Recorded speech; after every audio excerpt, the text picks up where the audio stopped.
Domonique Foxworth, you always have a delightful way of sitting back, absorbing everything everyone says, and then distilling it down to something simple. I'm high on common sense. I've been smoking it since I was 16, and I ain't gonna stop.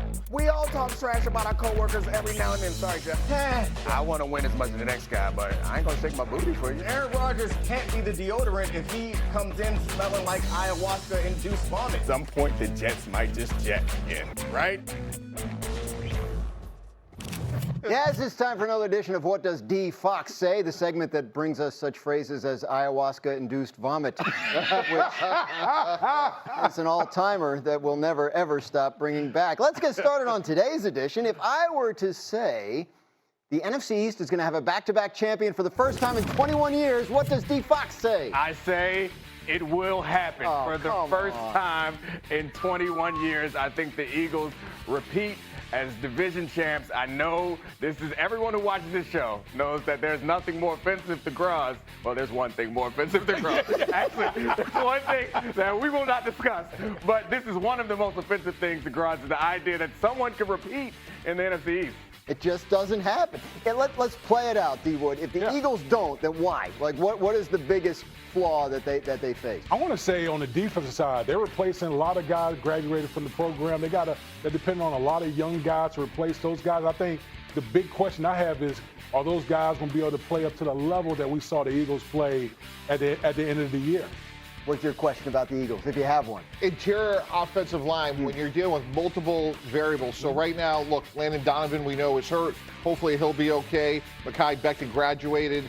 Then we had a Kenyon Green injury. And if anything hurts Jalen Hurts, it's his quick interior pressure, his lack of height. So that would be an area to be careful. I mean, the thing about the repeat is, like, things don't always go as well 2 years in a row, right? Saquon Barkley, 482 touches last year combined, regular season, postseason. Right? Right. Yeah. I mean, I think that, so with your argument, and I agree, like, football happens, and there are a lot of one-score games. You might win some, you might lose some. However, we're looking at that division. They're still the best team in the division. That doesn't always mean they're going to win, but I tend to like to bet on the best team. I'm just saying, weird stuff happens. I like that as an Let's take it to a different division, and let's talk about Trevor Lawrence in Jacksonville. If I said this will be a breakthrough season for Trevor Lawrence, what would D. Fox say? Absolutely. I think he does break through. I think Liam Cohen is a quality offensive mind. They add Travis Hunter to this offensive firepower that Trevor Lawrence has. And it's not as if Trevor Lawrence doesn't have talent. Like, he's been good for stretches and even great at times. The consistency's been an issue. And if Liam Cohen can turn around Baker Mayfield, I like to think he can help do the same for Trevor Lawrence, who doesn't need a full turnaround. Like, Trevor Lawrence wasn't as struggling as much as Baker Mayfield was when he was bouncing from team to team to team to try to find a job. What do you think, D. Wood? I don't, like, the questions aren't physical with Trevor Lawrence. I just don't know if he's a dude. Like, Baker Mayfield's a dude. It may have taken him some time to get to his spot, but now that he's in Tampa, we're seeing the full Baker Mayfield experience. I don't know if we have that in Jacksonville with Trevor Lawrence. Yeah, we'll find out. There's no doubt about it. I mean, this is the coach that's supposed to get him turned around, so we will see. He's signed for a while. He's got guaranteed money in 2027, so I don't think he's going anywhere anytime soon. One more.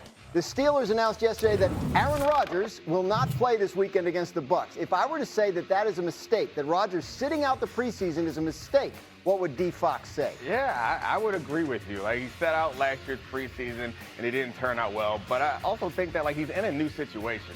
The new offensive line and new receivers, new everything. The idea that you don't want to get any practice runs and get out there and go through the motions at least once or twice. Like, I know that he knows how to play football. That's not the question. It just doesn't seem like it hurts you to go out for a series or two and figure some things out. What do you think? You know, in the production meeting, I'm like, do I want a 41-year-old? Hell yeah. You know what? He needs to be out there. Like, I don't know how, it seems like every year, Aaron Rodgers has kind of avoided the preseason. Get his behind out there. He needs to play with all the other guys since he wasn't there this offseason. Especially this year, guys, because you have 3 offensive linemen in their second year. You have a rookie running back in Caleb Johnson you're counting on. What's going to happen with his pass protection? Who's their second receiver? You have a lot more questions than answers. And, Nick, you nailed it. Aaron Rodgers knows how to play football. But in this group of skilled players, they need reps. He wasn't there for the offseason. Roz, you're like literally, I don't want my dress rehearsal to be week 1 Against the Jet defense. Yeah, I don't want that to happen. And I guess I also don't understand the reason why you wouldn't put him out there. If it's to protect him from injury, like, we got 17 more games to go, guys. Like, if one series is a concern, then I'm really more concerned about Aaron Rodgers than anybody else. It seems like the Steelers are sitting most, if not all, of their starters. When you make a plan for how to, who plays in the preseason, that comes into it as well, right? Yeah, context is everything, though. Like, when we're talking to Aaron Rodgers, again, presumably going back to March, guys, remember, sitting there in the draft, they could have taken a quarterback in the first round, Jackson Dart, Shedeur Sanders, whomever. So clearly Aaron Rodgers was in the plan. So, Dan, to answer your question, they should have said, hey, you're going to be here for this part of the offseason program. We're going to get you into 2 or 3 series in the preseason, whatever it may be. So TJ Watt doesn't need reps. Like, it's not, context is everything here. Again, you have so many new skill players. They need meaningful reps. That Jet defense on opening day, that is not the first time you want to be out there. How much of it is like a new system? Obviously, he's played a lot of football, but this is different from what he's been in. Does he need time to drill that, or is practice enough?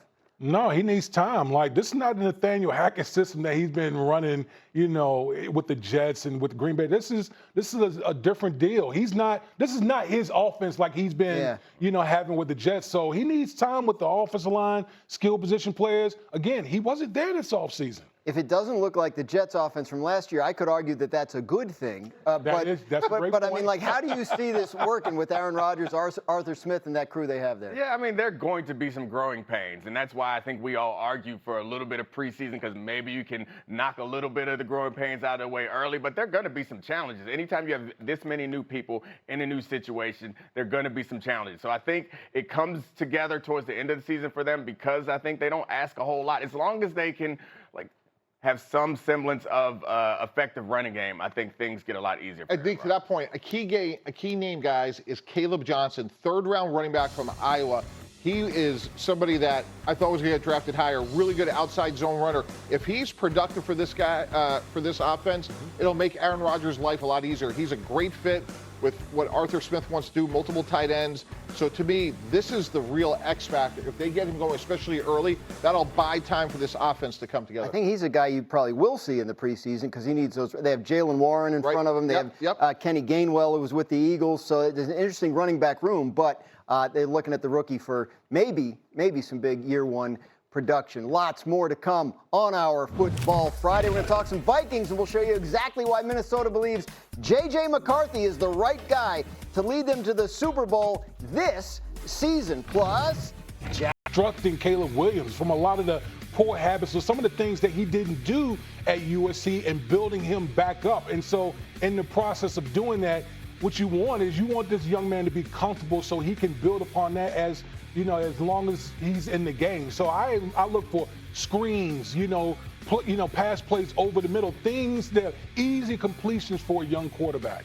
They have built a solid group around him. We know they beefed up the interior of the offensive line.